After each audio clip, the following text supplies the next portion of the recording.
ultimately, who closed this deal was 3 real estate developers. Mm-hmm. Yeah. I mean, which is kind of crazy. The trajectory is really interesting. Like a New York real estate mogul just like brokered world peace. And I saw a bunch of like memes going around just like at this time last year, Donald Trump was serving fries at McDonald's. Yes, and now he's we like traveling around the world, like shutting down wars. That's quite a upward trajectory he's taken. Welcome to Rivera and Reeves, the podcast where we break through the bias, report the news, and occasionally trip over our soapboxes while ranting about the headlines. Every week, we tackle the biggest stories with sharp analysis, unfiltered honesty, and just enough sarcasm to keep it fun. So pull up a chair, grab your coffee, and join us as we wade through the spin because the media is trash and we have zero patience for their nonsense. Hey friends, welcome back to another episode of Rivera and Reeves. I'm Mercedes and I'm here with my friend Rachel. Say hello, Rachel. Hello, Rachel. Girl, the president got in yesterday at 2:30 in the morning. Yeah. Okay. I was tired from just old. watching him yesterday, exhausted. And then I went to bed. I swear I got into bed at like 8:30. I go, man, it must be so late. And Sean said, no, it's not even 9 yet. And I was just tired from watching what the president did. And then when I woke up around 5:30, I realized he got in several hours before I woke up. Probably slept maybe like 45 minutes or an hour, because I hear he was taking calls after he left Egypt. The man is a machine. He is I don't even know. I don't know how. And I mean, he did this whole... He looked tired though. Did you see him? He did. Yes. He did. And he rarely looks tired to me, but I was like, this poor guy. I think it's fair to be tired. He literally just flew across the country, signed a peace deal, met with people. I'm sure it was exciting and emotionally draining also at the same time, right? To then fly back. And also he was flying back because he wanted to make it, because today is Charlie Kirk's birthday but today he is also giving Charlie Kirk posthumously, obviously, the Presidential Medal of Freedom. And I think that's at 2 o'clock today? 4 o'clock is what I heard. And Erica Kirk will be receiving it on his behalf. Yeah. So this wasn't exactly planned way ahead of time. Remember that he got slipped the note by Marco Rubio about the deal. When was it, like on Wednesday or something like that? Yeah. Last week. And then by Friday or Saturday, he's flying to Israel. I know. I can't even imagine. So, but before we get started, if this is your first time here, welcome. You have found your new favorite podcast. Make sure you hit that follow button on whatever platform you're watching, because now we are also on YouTube as well as Substack, so you don't miss another episode. We're here every Tuesday and Thursday. And if you want to become a paying supporter on our Substack, there's a link in the show notes for you. You get ad-free episodes, you get your episodes early, and you also get a bonus episode once a month, which actually we're due for one. Yeah. It's October. Yeah, we need to get one done. So if you want that, I suggest you hit that link in the show notes. Also, if you're an existing supporter and you've been on the fence about joining either my Substack or Rachel's Substack, hit us a DM on Instagram or Substack, and we will send you an exclusive discount code to join either one of our Substacks. You don't have to join both of them. You just, you can be like, hey, what's up? I want to support you also on your personal Substack. All right, let's get into today's episode because it's a lot. Yesterday was a lot. Of course, the big story yesterday was the release, not just the Gaza Israel peace deal, but also the release of 20 hostages. There was also 4 deceased hostages that were exchanged. Also, the president flew to Israel to address the Knesset, which is the Israeli parliament, and then also to Egypt to sign the peace deal with Turkey, Qatar, and is it Saudi Arabia that also was there? I can't remember which. No, it was Turkey, Egypt, and Qatar. Jeez. So he had a full day to then fly back. Right? Now, I'm going to go ahead. I want to play some clips here just so you can hear the president speak at the Knesset, also Bibi giving thanks. I'm going to play a few clips to get a feel of what was happening yesterday while Trump was addressing the Israeli parliament. President, Mr. Prime Minister, Mr. Speaker, esteemed members of the Knesset and cherished citizens of Israel, we gather on a day of profound joy, of soaring hope, of renewed faith, and above all, a day to give our deepest thanks to the Almighty God of Abraham, Isaac, and Jacob. After 2 harrowing years in darkness and captivity, 20 courageous hostages are returning to the glorious embrace of their families, and it is glorious. 28 more precious loved ones are coming home at last to rest in this sacred soil for all of time. And after so many years of unceasing war and endless danger, today the skies are calm, the guns are silent, the sirens are still, and the sun rises on a holy land that is finally at peace, a land and a region that will live, God willing, in peace for all eternity.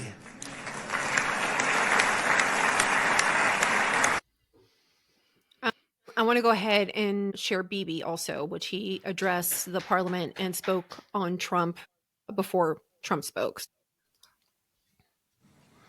2 months ago, you fully backed my decision to send the IDF into the last Hamas stronghold in Gaza City. You shared my view that this military pressure would help free the hostages. And despite all the criticism, all the naysayers, we were right. Hamas caved in.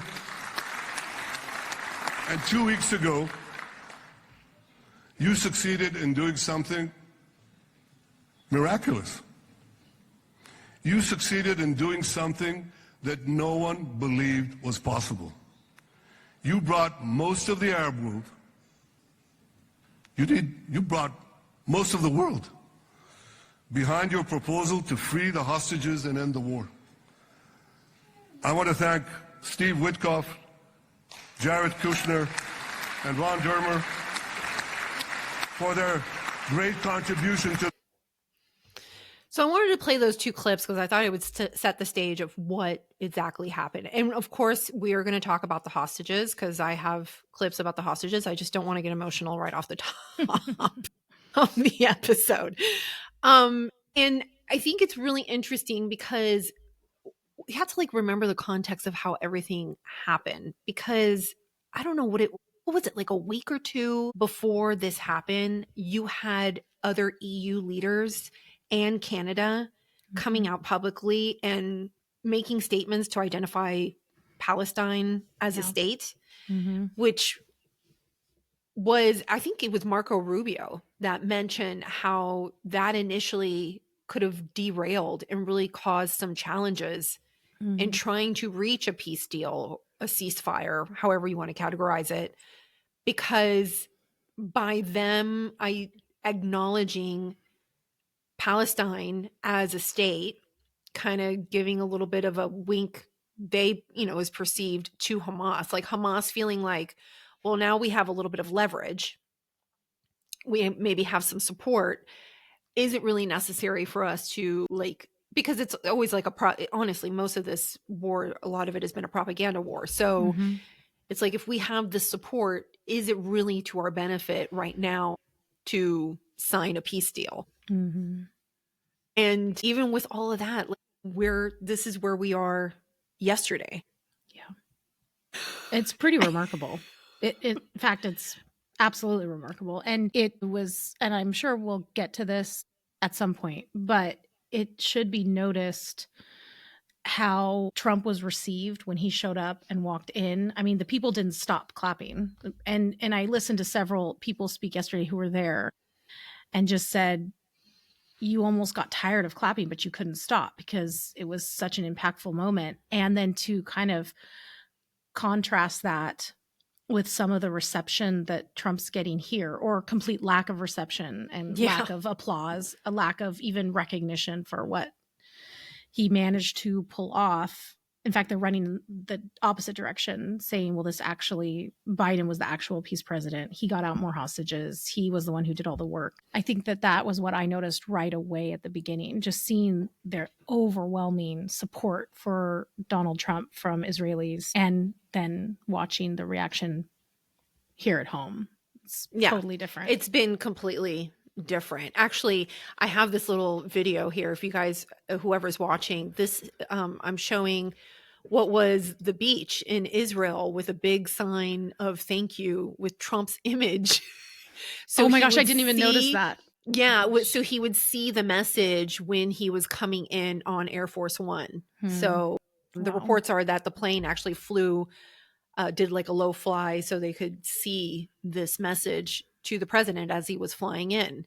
Wow. Which is kind of crazy if you really think about it. And by all reports, he was very well received. There was even people in, I guess, versions of MAGA hats that said the peace president or make peace great again or something like that on the hats in the parliament. Yes. And they were not having, there was, I think, like two I was about to mention lefty, that. like protesters, and they shut it down real quick. Wanted, I think they were holding up like little signs or something. They were holding up some signs, and it was about, the Palestinian state and how this basically in opposition because this agreement hasn't definitively acknowledged Palestine as a state.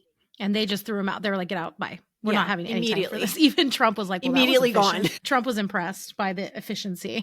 Well, I was actually, so when you and I texted you, and obviously we're in the very beginning phase. And the phase one was for Israel to pull back to a line to allow, and obviously the ceasefire, to allow the exchange of hostages, what the Palestinians were categorizing as hostages, which are detainees and also tried terrorists, and for exchange of the Israeli hostages. So we got back, Israel got back 20 hostages, live hostages. And the Palestinians in exchange got 250 tried criminals and then 1,700 detainees. Think about that. Think about how bonkers that is, that it's so obviously not even remotely, I don't know what word, fair, but just that this is what we're dealing with, that you have to make a swap like that. Yeah, it is pretty crazy. I was thinking more about, we don't know the details yet of exactly how this entire peace deal went down. Even Rubio shared yesterday on his post, I have the post here, I think, or did it? Yeah, where he said, some serve a lifetime in public office and never experience a day like today. In time, history will detail the full story of how today was made possible. But for now, all Americans should at least know this, that today would not have happened without POTUS, without the president, doing some pretty extraordinary things. And one of the only things that I've heard in regards to this peace deal and how it worked out is an exclusive scoop from Axios, where they reported that on Wednesday night, so think about it, Trump did that Antifa round table. Square I table. think it was on, it may have been on Wednesday or Thursday. I'm not 100% sure. Also, the time difference would matter here. But the reports are on Wednesday night, 11 p.m. at the Four Seasons Resort in Egypt. There was a 45-minute meeting, and Trump approved a meeting the day before in the Oval Office, giving envoys Witkoff and Kushner authority to meet with Hamas directly. So the reports are that negotiations and intermediaries were, of course, Qatar and Egypt, and that they reached out and they were like, we think if you can bring Witkoff and Kushner here or some representatives here to speak with Hamas leadership directly, that we might be able to get a deal. And so it was then that they flew out, they had a meeting and managed to somehow negotiate a deal. When it says, when I asked for Trump's message, there is a quote here. It says, President Trump's message is that you will be treated fairly and that he stands behind all 20 points of his peace plan and will make sure they are all implemented. That was Witkoff speaking to the Hamas leadership that they met with there in Egypt. They must have been scared out of their minds. Like, I understand that these people do all of this for a living. And so. Are you talking about Witkoff and Kushner? Yeah. Yes. Well, they had met with them once before. This is the second time. You're meeting with terrorists, a terror group, obviously. And then also, I just kept praying that nothing happened to the president and everyone while he was traveling while he was there. I mean, yes, we have the best of everything, best security. We know everything that's happening and the best intelligence, but still, it made me nervous for all of they have high profile jobs. I think about Marco Rubio's wife, Secretary Hegseth's wife, Witkoff's family, they're high profile, and that can be really dangerous, especially when we're dealing with these groups of people. But thank God nothing happened. Yeah, I just think it's a remarkable story to hear that, because I only bring it up because if you think of all the history of how diplomatic relations have traditionally been done, where it's a lot of back channel dealing, a lot of people intermediaries. Yeah.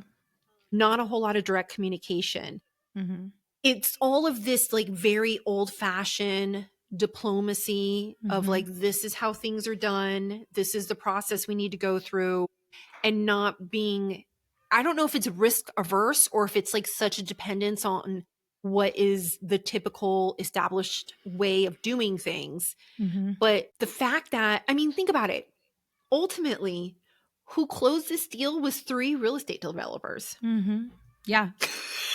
Which is kind of crazy. The trajectory is really interesting. A New York real estate mogul just brokered world peace. And I saw a bunch of memes going around just at this time last year, Donald Trump was serving fries at McDonald's. Yeah, you know what I mean? He was. And now he's traveling campaign. around the world, shutting down wars. That's quite an upward trajectory he's taken, even for people who were hopeful that he was going to bring peace around the world to different areas. If he can lock down the Ukraine-Russia thing, which I just think is intractable and not going to Zelensky's coming. He's coming this week. This week. Yeah, this week. Okay. Yeah. So I don't know. It's wild. It's wild that it happened. And it's the fact that it is so just beyond what I thought would happen. And yet there are so many Americans that refuse to see it for what it is and be happy about it. If for nothing else, for the hostage families, but they dwell in their hatred perpetually, and that of the president, president, and that does not allow them to even admit reality when they're staring at it. And so I was so taken aback when I would go on Facebook and people that I know not even mention it. Yeah, the last 2 we're years, gonna get it's into all that. they've talked about. Anyways, move on. But yes, the whole thing is crazy, and I look forward to the day that Marco Rubio is talking about where we can kind of just go, what? He did that. Yeah, I do too. Absolutely reading the book. I want to know who's going to write it, and Donald Trump's going to write it, and we'll have a book club. Fabulous. Yeah. But after that, actually, I just need to mention this because, of course, Trump. I remember we were messaging and Trump was doing great. I was like, his speech is he's on point. He's doing pretty good. Well, he's not veering off. And then I follow up with forget about that. Never mind. Yeah. One of them being, did you hear him when he called or asked to pardon Bibi? Bibi, yes, I saw that. Yeah. Let's listen to that one. With you, I guess maybe something could happen to change my mind. Somebody that's really stupid gets into office and wants to do really bad things, but that's about it. We don't think we're going to have that happen. I hope we're not going to have that happen. And this man is a good man right here. These 2 men are good men right here.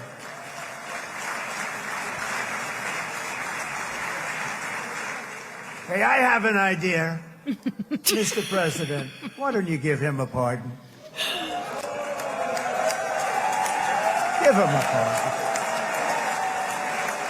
He's got people standing up and applauding. I mean, what?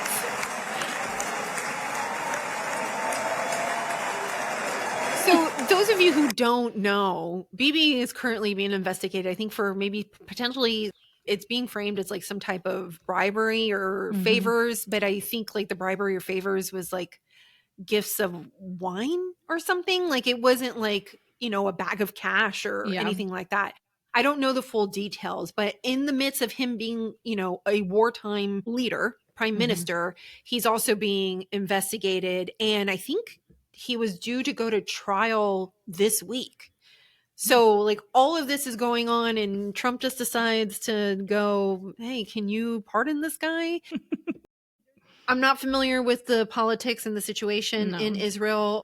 A lot of it is being framed as an attack on Bibi, kind of similar to what we saw on the president here in the United States.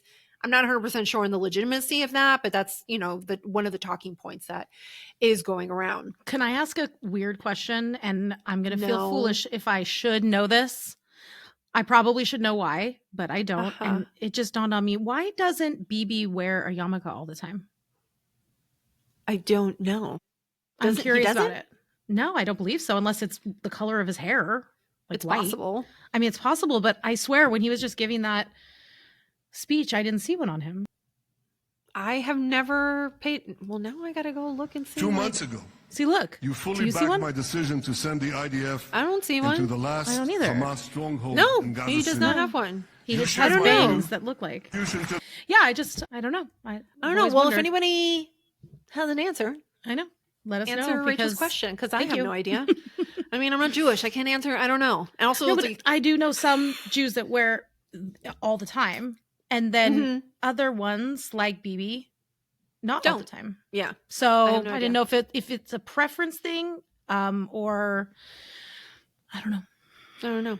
Well, after the president addressed the Knesset, he then did a hop over to Egypt. It's not like it was just hopped on the Air Force One and big went over. Flight. By the way, follow people in his administration. I follow them, some of them exclusively for the pictures of like the food on Air Force One. Every time they're on Air Force One, they'll take it. And do you know they have to pay for their own food, by the way? Yes. On Air Force One. Margot Martin, I think is her last name. Yeah, she's a great follow if you want to get like some inside images of what's going on. Yeah. But he went over to Egypt and then he addressed. He had an escort too, didn't the Egyptian? Yeah. planes? He even commented on that where like they were Very flying cool. in and all of a sudden these Egyptian jets showed up and he's like, well, wait a minute, is this all? What's happening? I'm supposed to be here. Please calm down. Yes. But let me share some remarks that he made. This is the day that people across the region and around the world have been working, striving, hoping, and praying for. They have done things over the last month that I think were really unthinkable. Nobody thought this could happen. With the historic agreement we've just signed, those prayers of millions have finally been answered. As you know, the hostages have been returned, and further work goes on having to do with the, sadly to say, bodies. Together we've achieved what everybody said was impossible. At long last, we have peace in the Middle East, and it's a very simple expression, peace in the Middle East, and we've heard it for many years, but nobody thought it could ever get there, and now we're there. Now, he's gotten a little bit of criticism about just declaring peace in the Middle East because, I mean, as long as I've been a kid, remember, it's like the beauty pageant answer. I want world peace or peace in the Middle East or something like that. And now he's declaring that with the signing of this deal, finally we have reached peace in the Middle East. And he's getting some criticism for just like flat out declaring that. It's kind of like Michael Scott declaring bankruptcy a little bit. Like you can't just say it. I mean, he's getting us as close as any living world leader has gotten us. But they definitely didn't love that he was just saying, oh, it's over. Now everything's over. Yeah. Meanwhile, last night, like Hamas was executing Palestinians. Yes. Yeah, that's one of the things I was going to touch on. Like this particular, so now he's in Egypt. He's signing the peace deal with and you Turkey. guys have to watch it if you can watch it. Especially he is so funny. And I have one because what was funny about this is that not only, first of all, I wish I had one of the clips because one clip, he is sitting at the table with these Middle Eastern leaders. So it's Egypt, Turkey, and Qatar, right? And behind him, you see Macron and you see Carney, Starmer, but I see Carney over his shoulder. And he even makes mention of something like that these people are behind me and it's kind of funny that they're behind us. And like he's poking is what he's doing. And he's poking because these are the same people that undermined him like 2 weeks before the peace deal. And they put their money, they betted against the president is what happened, and decided to declare Palestine, which did what exactly? I have no idea. It didn't, even the people in Palestine, they were interviewed and they're like, it means nothing. Like, saying it just doesn't make it happen. And you did see, I don't know. You want to talk about declaring bankruptcy? That was declaring Yeah, seriously. That was not a good move. I don't know if you have this clip, but did you see when he was like basically calling out each leader and kind of, you know, acknowledging their involvement? And then he called on Keir Starmer, and Starmer like walked up thinking he was going to be able to I speak. don't have it. Oh, it's so good. Thinking he was maybe going to get to speak because like Pakistani's prime minister spoke, which was amazing, actually. I have that. Actually, you know what? Let me go ahead and share that real quick. For his outstanding, extraordinary contributions to, first, stop war between India and Pakistan, and then achieve ceasefire, along with his very wonderful. And today, again, I would like to nominate this great president for Nobel Peace Prize. Because I genuinely feel he is the most genuine and most wonderful candidate for Peace Prize, because he has brought not only peace in South Asia, saved millions of people, their lives. And today, here in Sharm el-Sheikh, achieving peace in Gaza is saving millions of lives in the Middle East. Mr. President, I would like to salute you for your exemplary leadership, visionary leadership. And I think that you are the man this world needed most at this point in time. I loved that. I was watching it back here with my husband, and it's like, I'm not getting feelings. No, it was, I'm like, who is this guy? Let's go to Pakistan. That's the next vacation. He just seemed so, he was again, so genuine. And I think it kind of caught Trump even off guard. Like, he loves someone who loves him, that. But he was like, whoa. Even for Trump, he was like, that's a little much. Thank you so much. It's actually funny that the president mentioned, that the Pakistani president mentioned the Nobel Peace Prize. Mm-hmm. Because at one point, which I don't have, even the president when he was like Sweden, mentioned Sweden. Where's and he's Sweden? Like, Sweden? Oh, they're back there. Sweden, because Sweden is where the Nobel Peace Prize comes from. And it was just... No, but I really loved, he disses people so perfectly. And when Keir Starmer walked up, he thought he was going to get his chance at the microphone. And Trump just slid back in place in front of the podium. And he kind of hopped up, like excited. Like he's like, oh, I got called up to the front of the class. And then he's like, no, Keir go Starmer back to kind your of just seat. like turned around and walked back. And you just are like, that's what you get. Like, oh my gosh. This is what you get. And he didn't like this one to me, I was dying laughing, where he kind of joked about who he likes and who he doesn't like. I've known so many of you for so long. You're friends of mine. You're great people. I have a couple I don't like in particular, but I won't tell you who. I have actually a few of them I don't like at all. But you'll never find out who they are. Well, maybe you will, come to think of it. But I have most of you who I like a lot, and I respect a lot. Maybe that's more important. We listen. It's only him. And we are watching this and just laughing. And you know what else was really funny? Was we were watching it on Fox. And so he kind of wrapped up his remarks, and they're like, all right, what you just watched was President Trump. Oh, wait, he's back. Wait. Okay, hold on. So they cut back, and he'd give a few more remarks, and then be like, yes, it's a historic. Oh, wait, nope, there's more. He's coming back. They cut away like 3 different times because he just kept, he loves it. He loves being in front of the microphone. He loves talking. He loves to see people's responses when he's talking. He complimented Baloney for being beautiful. He was just all over the place. He got into another like handshake wrestling match with Macron. Yeah. Which was friggin' hilarious. Also, somebody did this compilation where, because the president was standing up on the like stage doing photo ops with all the leaders that were there, and he just stood there and everybody kept walking up and shaking his hand, he is the doing most their popular photo op. kid at school. Everybody wants to be around him. it was just really surreal, and it was wild. And I cannot wait to hear the details. And I know, like, you know, here in the United States, there's a contingent that's like, either doesn't care or it's not a big deal because that's over there and we're concerned about things that are going on here. And while I think, obviously, yes, we are concerned with things that are going on here, if you think that conflict in the Middle East is good for the United States or is not, like, wouldn't negatively affect us, especially in regards to a global economy, I think that's not realistic. And quite naive. And I think what's really interesting about this particular situation is, like, as I mentioned before, we ended up with 3 businessmen basically who negotiated Middle East peace, because versus the previous administrations, and this includes Bush and this includes both Democrat and Republican administrations, like, the focus was always about, well, we can't give concessions if they're not going to, you know, reach democratic norms, or we have to not be too favorable to either side, or, you know what I mean? It was like all of this, like, dancing around and this, like, passive aggressiveness, and then, like, insisting that you have to agree.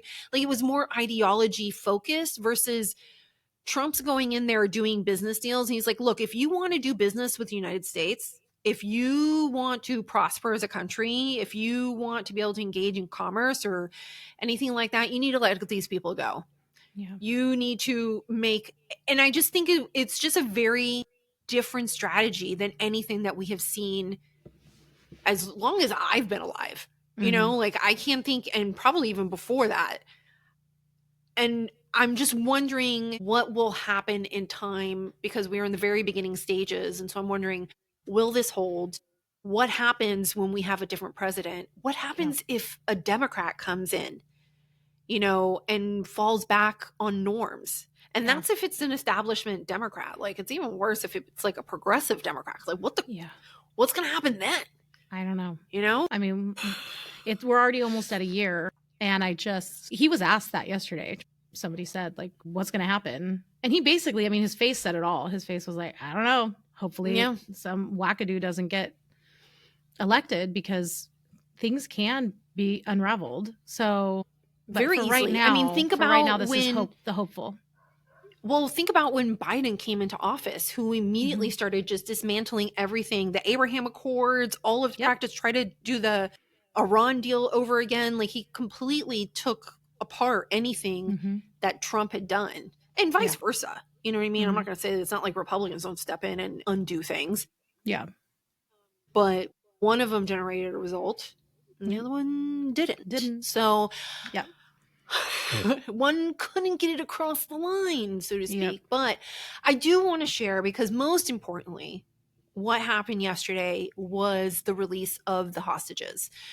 So there were 20 remaining hostages, and there's also still 28 unaccounted for who died in captivity. And I think they've only gotten back 4 of those deceased hostages.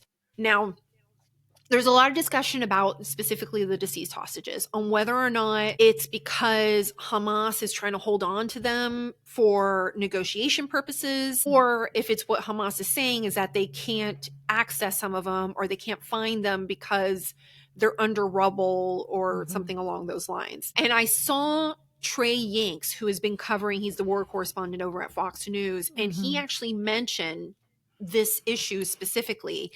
And he reported that the peace agreement has within it, there's a call for an international coalition that will go into Gaza and help locate the remaining bodies.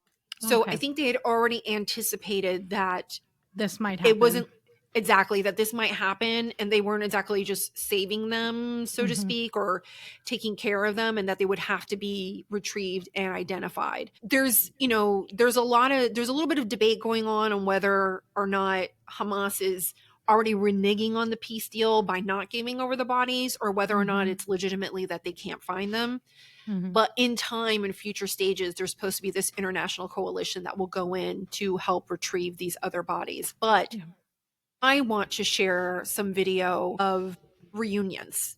Yeah. So I woke up to that. When I first checked my phone, That was like peace deal's the been first made. thing. And here is an onslaught of things that are going to make you cry. So that's how I started my day with a headache after all the tears. Same.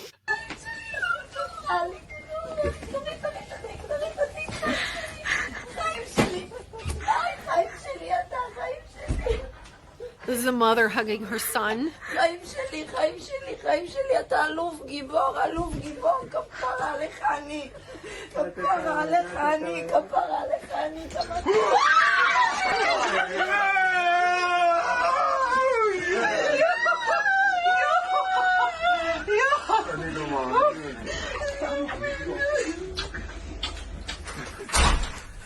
This one tore me up. So he was held when his youngest was 6 months old. So she doesn't recognize him.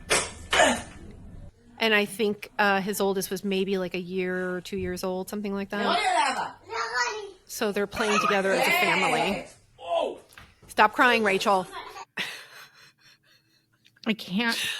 And that's just like a handful. The other one, like the iconic image, and I'm going to play it here, where many people remember, of the girl on the motorcycle being taken away, yelling for her boyfriend. Her name was Noah. I do remember her name. And that was one of the images on October 7th that many of us saw. She was released. And I think she's been free for about a year, and this is them reuniting.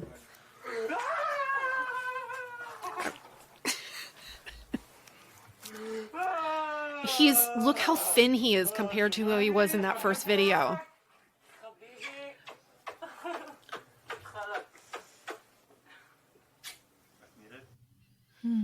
So I can't, like, them going through that, because I think the reports are that they hid in a ditch for a while, and he actually had an opportunity to escape, but he didn't want to leave her behind, and he returned to retrieve her. They hid in a ditch. He went to go help some people, and that's in that process is when they were taken away. And then another story I think a lot of people will be familiar with is, I think maybe I would say less than 6 months ago, there was images of a man that was emaciated in the tunnels and was digging his own grave. So this is a picture of him on the bottom part. Here we go.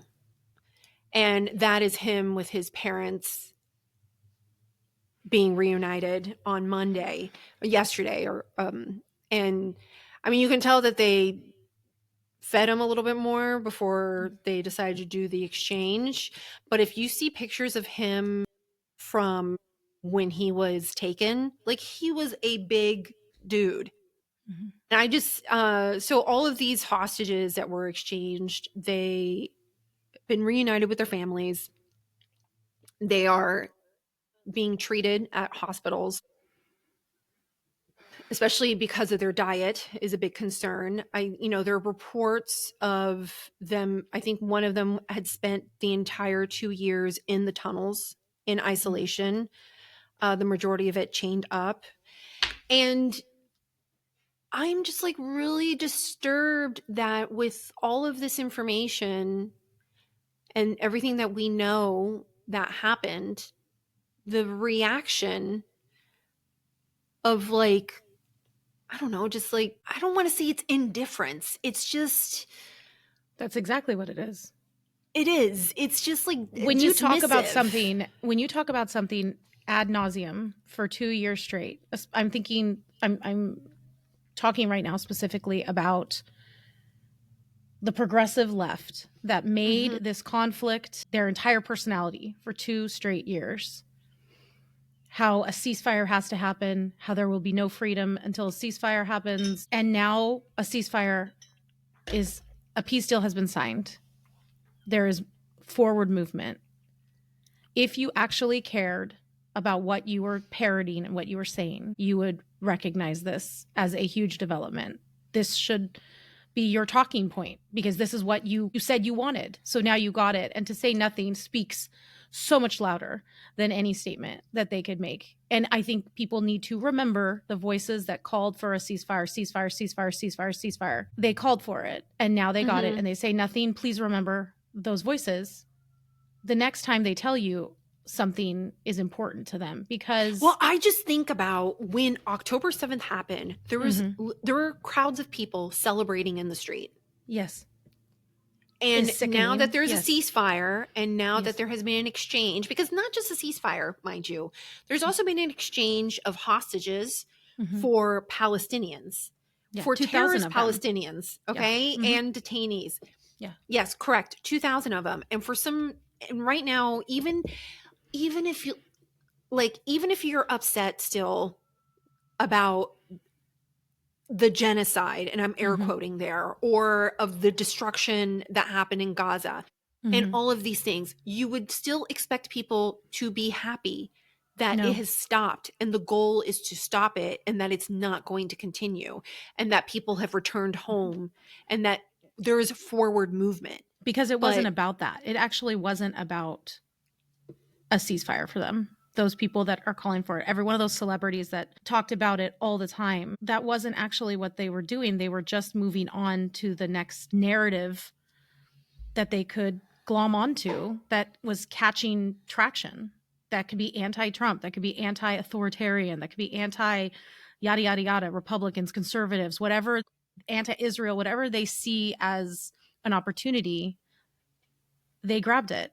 Well, I mean, we have to acknowledge that it's because the end goal was from the river to the sea. Of course. The end goal was for the annihilation of it. And I'm talking about like not just Hamas's goal and not just like I'm talking about the pro-Palestine activism that we've seen here The in the United college States. movement, they called for, they didn't even like pretend that that wasn't what they said. From the river to the sea, Israel should not have a state, period. We want them out, all of them, and by any means necessary. These are all things that we saw in photographs, and we saw them chanting and saw them saying.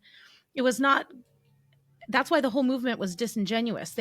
Half of them weren't saying what they actually wanted, and the other half didn't actually know that that's what they were marching for. They just were like, oh, it's the new thing that everybody, climate change, and then it's like trans rights, and now it's Palestine, and they didn't know that they actually were gluing themselves to a movement that really wants to see Jews done away with. And it's not just that, because mind you, nobody is also talking about the fighting that is currently happening within Gaza. So Israel has retreated from the interior region of Gaza, right? Yeah. The one that's like closest in towards the coast.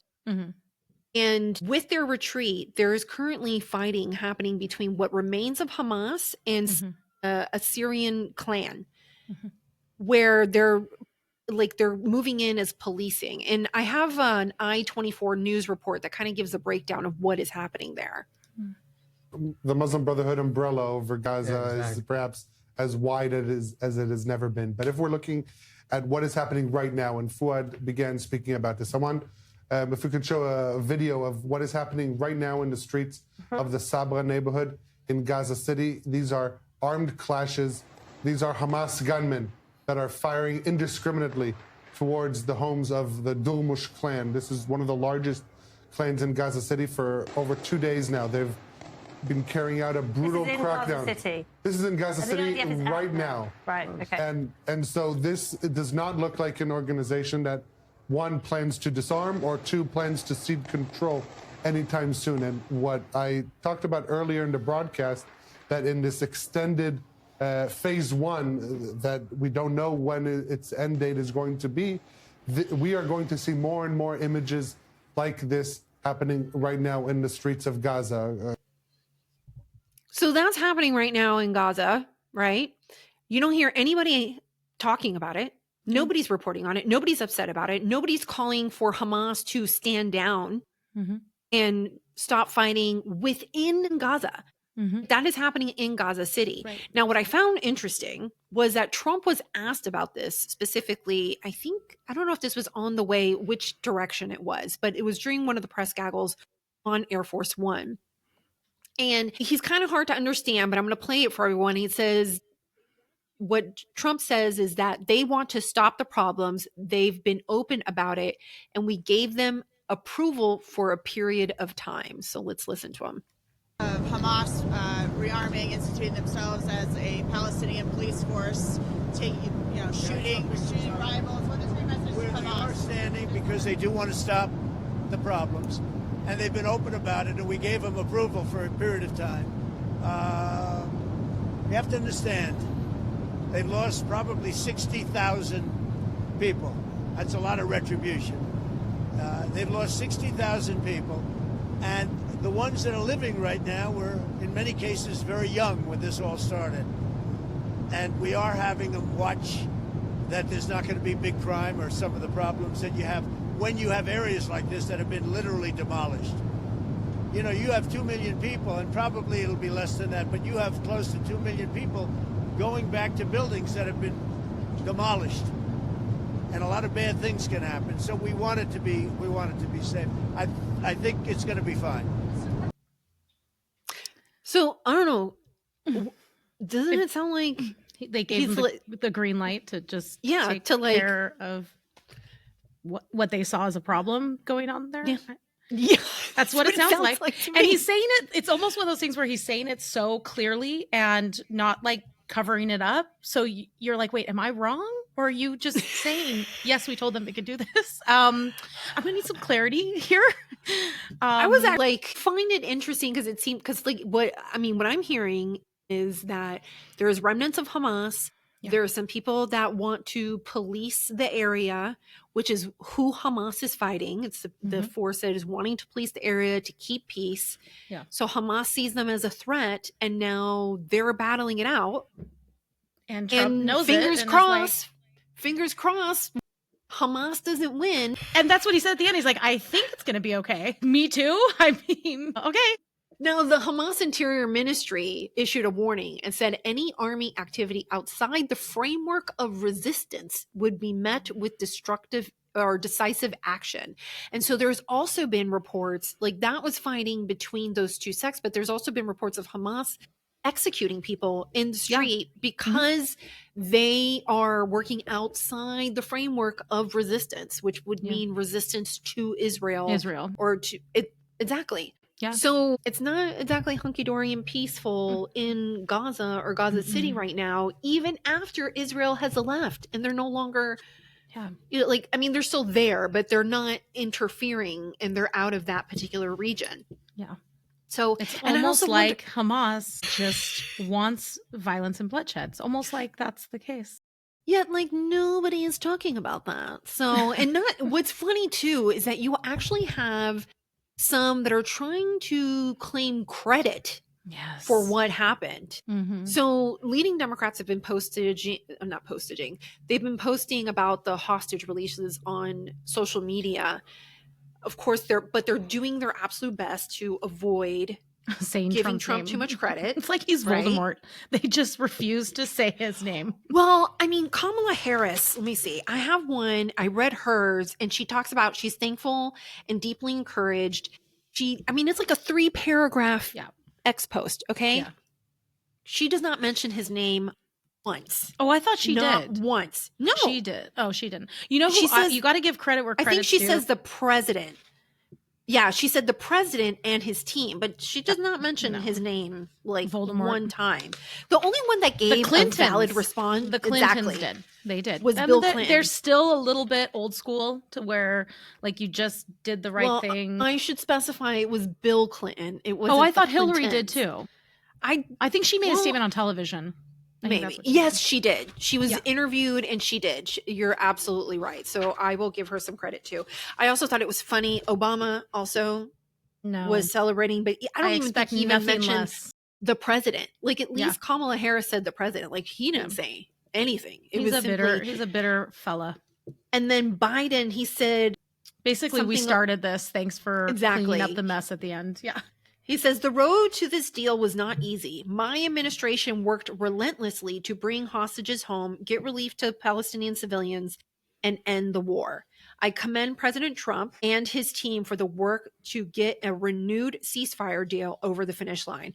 Now, first of all, like, is it fair to categorize this as just a ceasefire deal?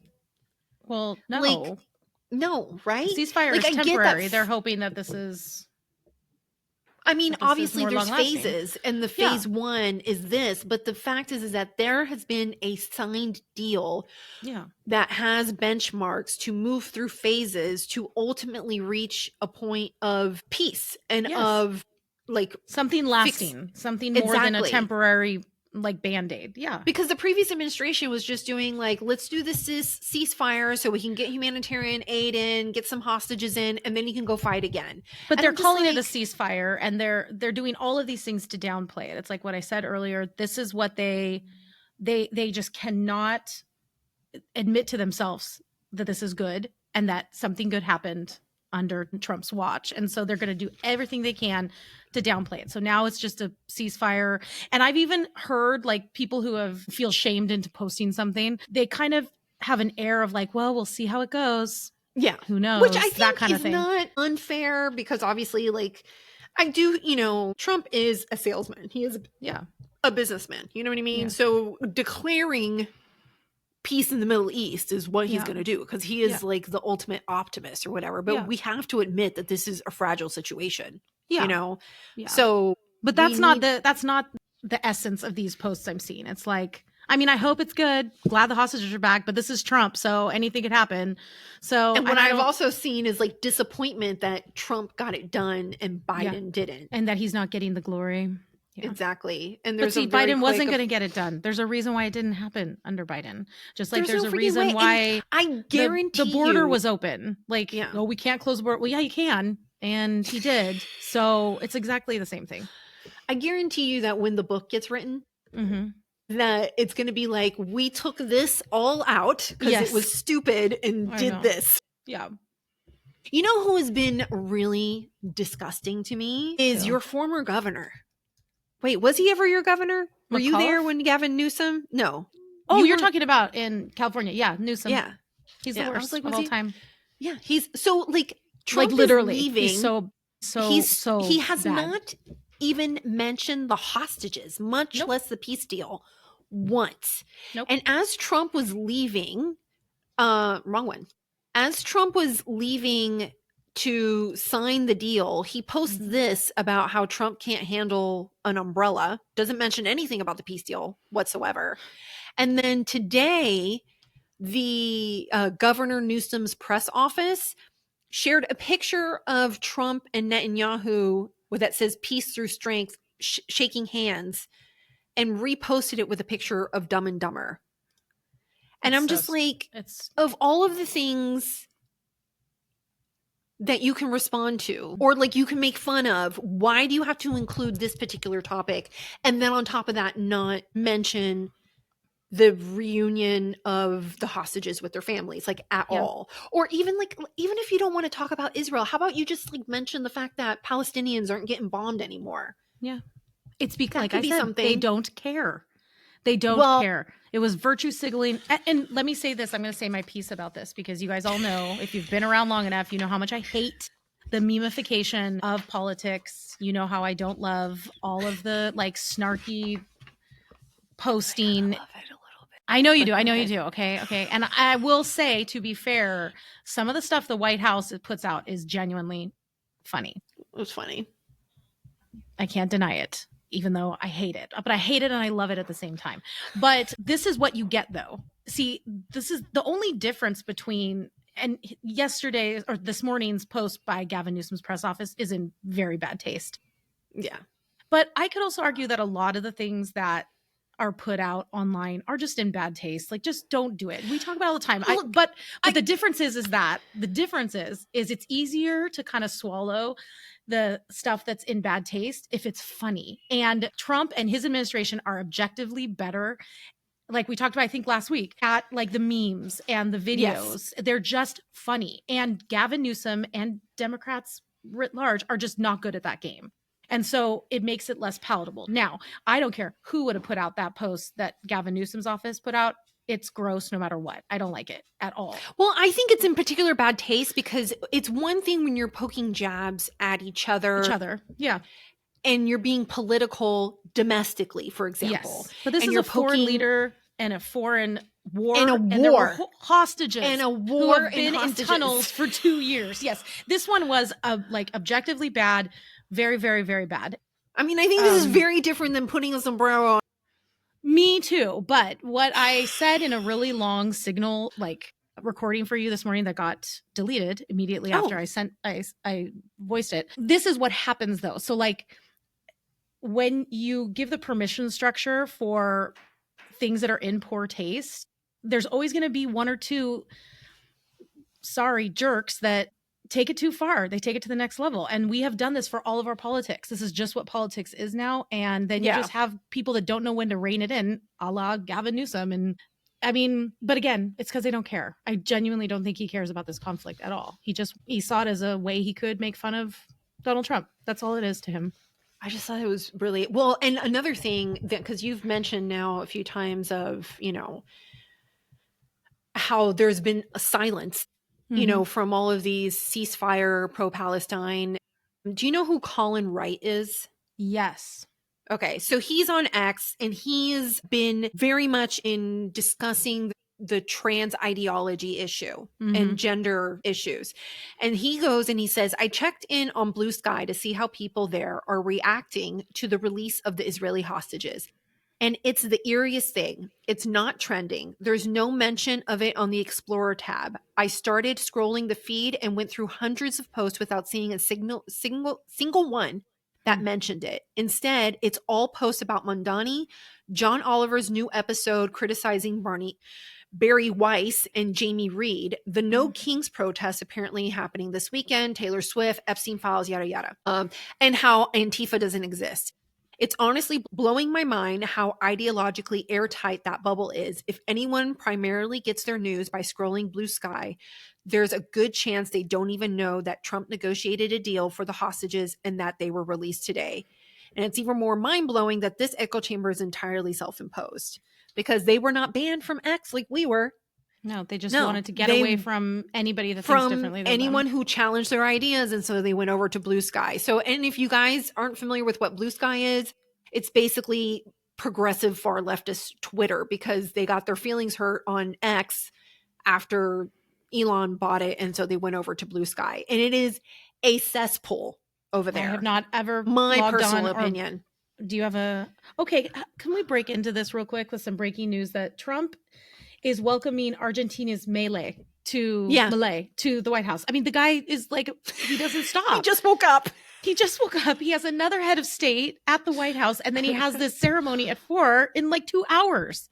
What is happening? These poor press pool, like they are so exhausted. I guarantee all of these reporters. Well, and it's not like everything we talked about mostly about Israel and everything like that, but there are also things happening here domestically. Yes. Like the government is still shut down. What are we in, like day 17 or 18 of the government 14. shutdown? Today's day 14. So we're not that far in. I was like, I knew we're like at least 2 weeks in. Okay. Yeah. And there's like a ton of discussion. And also, by the way, we have protests that are coming up, the No Kings Day, the National Guard deployments, which I want to talk about real quick because there's a lot of battle about Portland and Chicago specifically, Illinois and Oregon. And there's been in Chicago, a federal judge ruled that the National Guard troops can remain, but blocked street patrols or the protecting of federal property.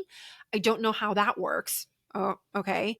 Meanwhile, in Portland, a U.S. district judge fully blocked the National Guard from deploying on Saturday. So you have one saying like they can deploy, but they can't do anything. And then the other one's being like, you can't deploy at all. Also in Chicago today, there was a ruling. I think they have until midnight today over at the Broadview facility, which is where all of these protests have been happening, to take down some fencing that they had erected to protect the facility. Because the city argues that the fencing blocked emergency vehicles from getting through. Okay. So now they have to take down that fencing and I think they're going to do some other alternative like barricades. And also in all of that this weekend, while, everyone's kind of running or doing their business and we're concerned about Israel, you had state patrol. So this was in Illinois. So you had Illinois State Patrol who had to intervene with the protesters outside that Broadview facility to push them back So all of this time about how like law enforcement wasn't responding, it was not Chicago PD, ended up being the state police that had to respond. Mm-hmm. Yeah. And I And then bring this all up. Okay. I see where you're going. Because Memphis also has National Guard that have been deployed and nobody is talking about them. Mm-mm. And I would argue, because the deployment of National Guard to Chicago and Portland is primarily to protect the federal buildings and the federal officers. Mm-hmm. However, in Memphis, even though there are ICE operations, it's more about dealing with crime, which I would argue is not within jurisdiction. Yeah. But why aren't they talking about it then? You would think that that would be a very handy talking point. You would think, especially since Democrats. Memphis is it's a Democrat city, predominantly black city. So what do you think is the reason that they're not talking about it? Well, I mean, first of all, one of the issues with it, or not the issues, one of the issues for the Democrats, or one of the challenges, is that the governor in Tennessee is a Republican. Yeah. So there has been a request for the National Guard.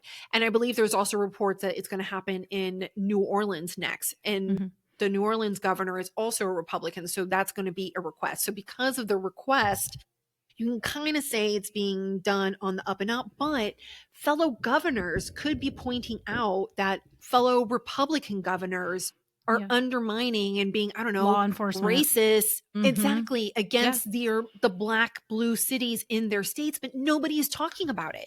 Like literally nobody is talking about it. In fact, you think it's just because everybody's so consumed and busy with other domestic issues? Well, I also think it's because I'm going to play this guy who lives in Memphis for you. All I want to say is, Trump, you're doing your big thing, man. We got the kids back outside on their bikes. The lawnmower's back going, the dog's back barking. Memphis is looking real good out here, man. Hey, man, you did your big one, man. Appreciate you for helping cleaning up Memphis.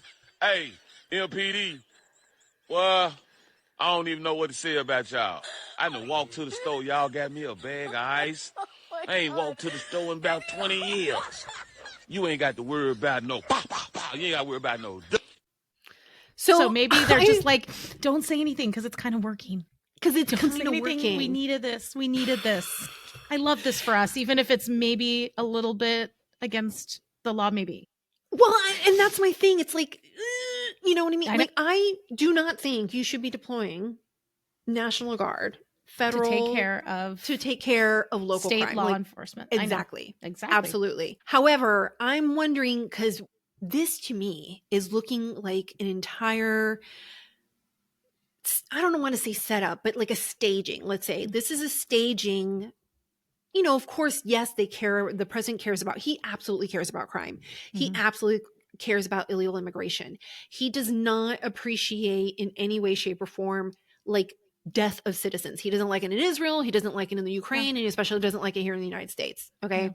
And so this is how he believes is the quickest and most effective way to have a solution.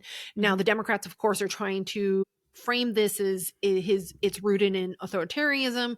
He's going to put the military throughout the entire United States, and we're going to be under martial law or whatever, which is not really my concern at all, because honestly, I mean, we'd be under martial law. Yeah, come on. Yeah, like it's not my concern.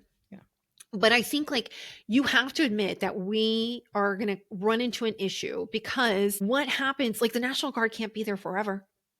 So what are you going to do if like once they come back, or they, retreat or whatever, however you want to frame it, and then crime comes back. So there has to be some kind of crime bill or something is being worked in the pipeline. Yes. There has to be a solution.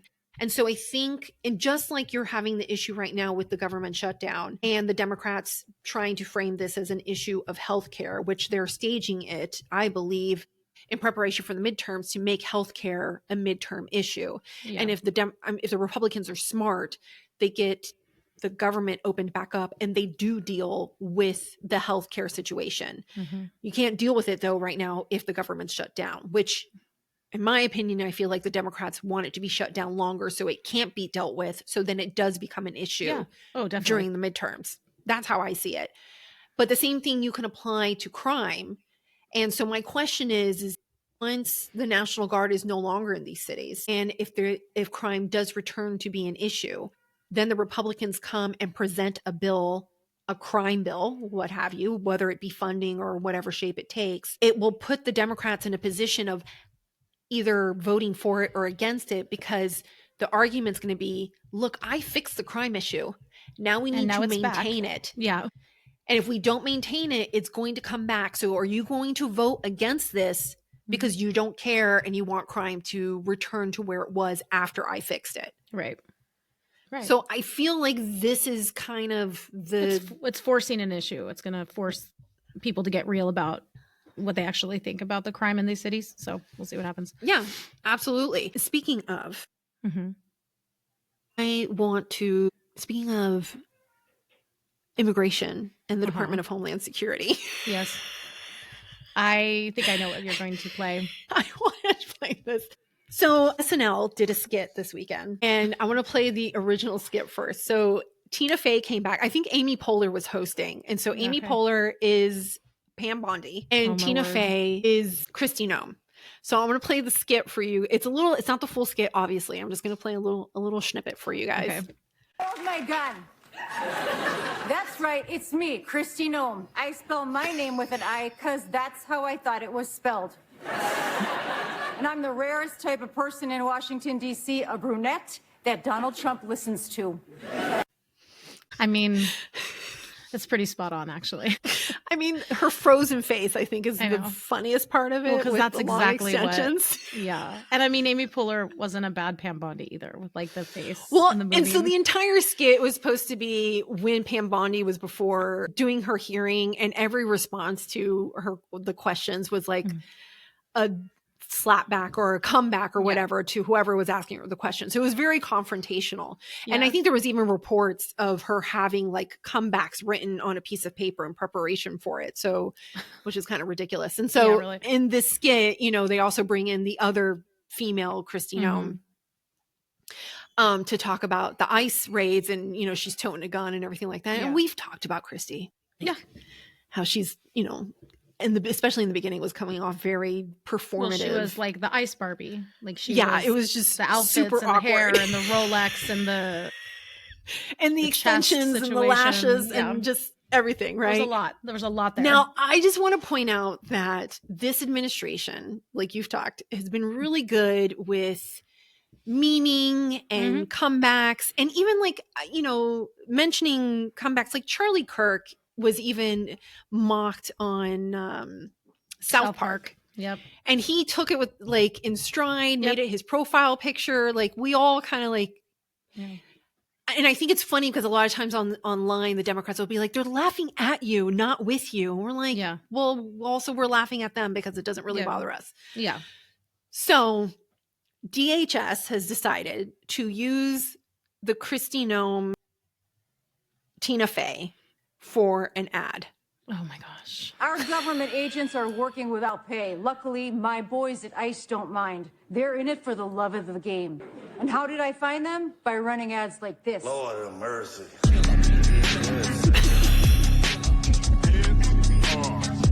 If I put this on a problem, I can't help but solve it. If I down my headache, but forbid my target. Extra retarded, should have been about it. Think I like I'm Calvin, cause I piss on them regardless. Perks I just started, 4 perks feeling gorgeous. I do 9 for the gangs. They're just good at it. I mean, that is much good. funnier. They're so much funnier. And I just can almost see like Tina Fey being like, what? Yeah. They should have known that, though. They should have known that they were going to do something like I also want to point everything out that they do, the White House and this administration takes and makes it funnier. Like the fat JD Vance faces, and they're just the sombreros. Like they're just better at it. I mean, for those of you who are listening right now, it cuts from Tina Fey talking about we do these ads, and it jump cuts. First of all, the first thing that you see is Kristi Noem in the back of a car with all her boys or whatever.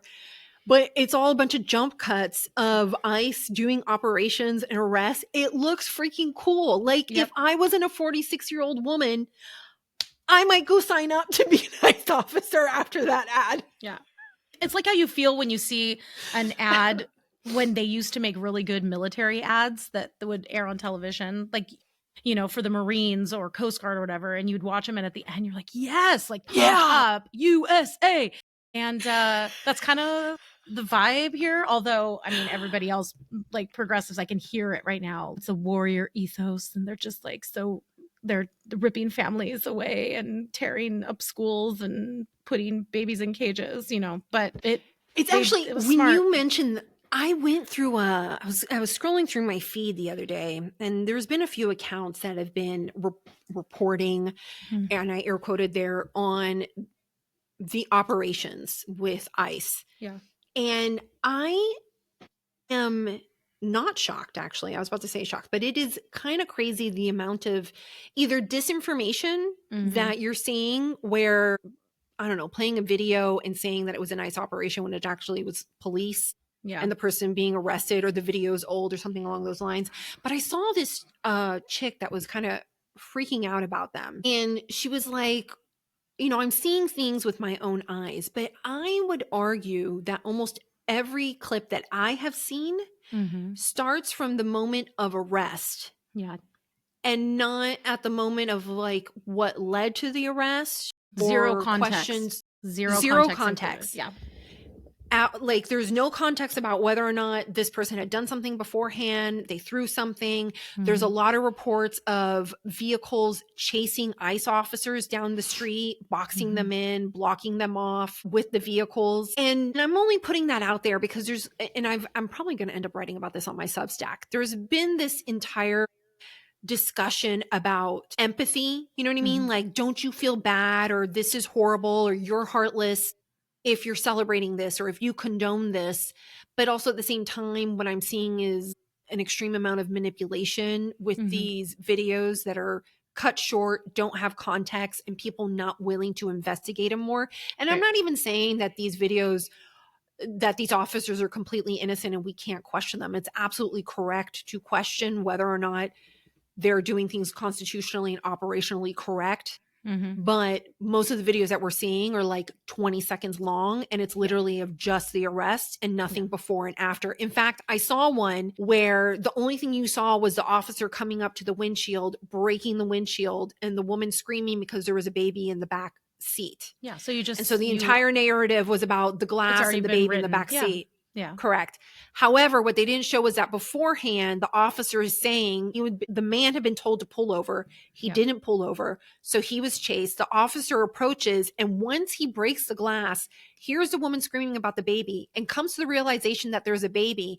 They de-escalate and remove the man from the driver's seat and like try and calm down the situation. Yeah. But those two inconvenient facts that are not presented. Yeah, those two pieces, the beginning and the end, are removed from the video. Like I had to go digging for the rest of it. Yep. So we are in the midst of a propaganda war. And right now, the talking point is that while the president is doing peace abroad, he is bringing war here at home. Yes. Like I just That's what saw, it's going to be. What was it? What's that? Jasmine Crockett this morning. Yeah. Exactly. Yeah, that's exactly what she was saying. I think. Yep. And then Gavin word for Newsom word said it, like there's a war on Latinos, a war on women, a war on institution, a war on California. Man, I'm getting a double whammy then. Yeah. There's like all kinds of war everywhere. There's war in our country. I mean, yeah, that's going to be the new talking point, because they can't deconstruct this peace deal thing. Like it really did happen and everybody saw it. So they can't lie about that. So they're going to have to find some way to twist it. And it's going to be... I'll be interested to know what's going to be next. Like if this peace deal holds, like with the progressives and stuff, like what is going to be next? What are they going to cry about next? Like they'll stick with right the now. Authoritarian thing. They're just going to stick with that. I think that they're so used to it and it's comfortable for them. And they have all their talking points lined up. They don't have to get creative because... Did as you evidenced see? By the memes. So, because right now there's supposed to be that No Kings protest coming up on the 18th. On Saturday. And did you see what Schumer said? Like he was actually asked about this or talked about this. No. Let me play this clip for you real quick before we wrap it up. It is just such a hallmark of tyrannical, autocratic dictatorship societies that the They use the prosecutorial department as a political weapon. It is a disgrace, and every American, I don't care if you're Democrat, Republican, liberal, conservative, moderate, people should be forcefully rising up against this. Oh, okay. Great. Yeah. So Perfect. that one was, and then we also have Chris Murphy, because he was talking about, so Letitia James has just been indicted, as if like the previous administration didn't use the DOJ to persecute their opponents. Tons of people. Yeah. And so he was talking about that specifically. And then he was bringing up and talking about the protesting and how we need to rise up. And Chris Murphy speaks along those same lines. Mm-hmm. Have we slipped already into the authoritarianism? Is there a way out? I mean, give us your unvarnished thoughts here. Well, listen, I mean, we are not on the verge of an authoritarian takeover. We're in the middle of it. Now, it's not too late. We haven't lost our democracy. But, you know, we sometimes like to think of the first term Donald Trump, you know, the bumbling White House that didn't seem to have any theory of the case from day to day. This is a very different White House, right? Stephen Miller and his gang, they have a plan. They have a plan that they are executing to transition our country from democracy to something fundamentally different, maybe even autocracy. And that's what I tried to lay out on the floor today, is how this plan is being operationalized every single day. But no, it is not a lost cause. Ultimately, what we know from history is that when a big enough portion of the population, the number's normally around 2%, show up to protests, are regularly engaged in peaceful civic action, enough sand gets thrown in the gears of the attempts to destroy the democracy that you end up saving it. So we have an opportunity in these elections this November to send a signal. We have an opportunity through the protests on October 18th to show the country and the world that we aren't lying down. So this is a serious moment. It's yet.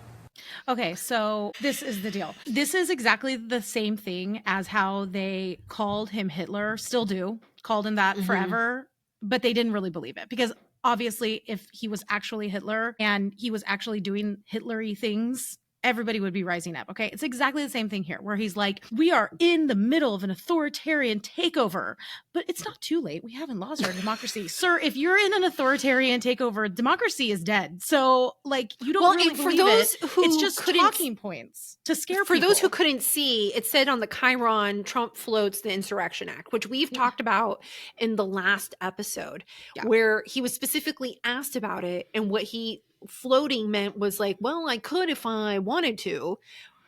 This man will never get himself in a corner. He will never just say, no, I won't, unless he's like 110% sure that he will not. Right.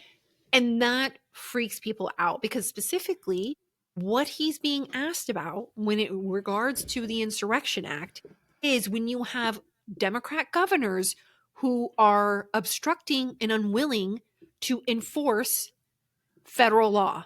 Yeah, that is insurrection-y. So don't do insurrection-y things if you don't want them talked about. Like, it's all talk. I cannot hear and take those people seriously. If you are legitimately, if you have been in politics for as long as these people have, and you're watching Donald Trump and you are messaging to the American public that he is an authoritarian and we're in a tyrannical takeover, you are disingenuous. It's just the truth. You're saying things because you're betting people don't understand what you're saying, and they're going to fall in line and vote out of fear.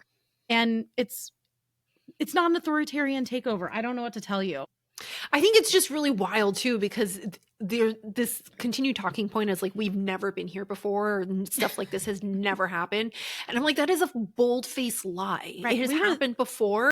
There was a lot of authoritarian like action taken with the last administration. It was just with more finesse. Right. It was with more finesse. It wasn't so aggressive. They just don't like the aggressiveness from this administration. I am nervous about these things on Saturday. I know that every time one of these No Kings things comes and goes, it's like, whatever, it wasn't a big deal. It was a nothing burger, right? But I do get nervous for like when these rise up like all over America, and they already did, and nothing happened. It was like, wah, wah, wah. But all it takes is one or two things like to pop off in different areas. And I also think, I'm a little bit more nervous about it this time, maybe because of the law enforcement situation with the government shutdown, and people are heightened. Well, especially since Charlie's assassination, Correct, and yeah. there's just been a rise of, and I'm not necessarily saying that the protesters themselves are going to do anything. My concern is agitators. Yes. After the Antifa. protests. Yeah. Oh, yeah. And Antifa, which doesn't exist, Rachel. Right. It's not really a thing. It's not defined. I forgot. I'm like winking my eye to the point of a nervous twitch. So, all right, I'm going to go ahead and wrap us up for today's episode of Rivera and Reeves. If this is your first time here, welcome. You have found your new favorite podcast. Make sure you hit that follow button, whatever platform you're listening to us. We are on YouTube. We're on all major podcast platforms. And our primary platform is Substack, where if you becoming a paying supporter, you get exclusive content, ad-free episodes.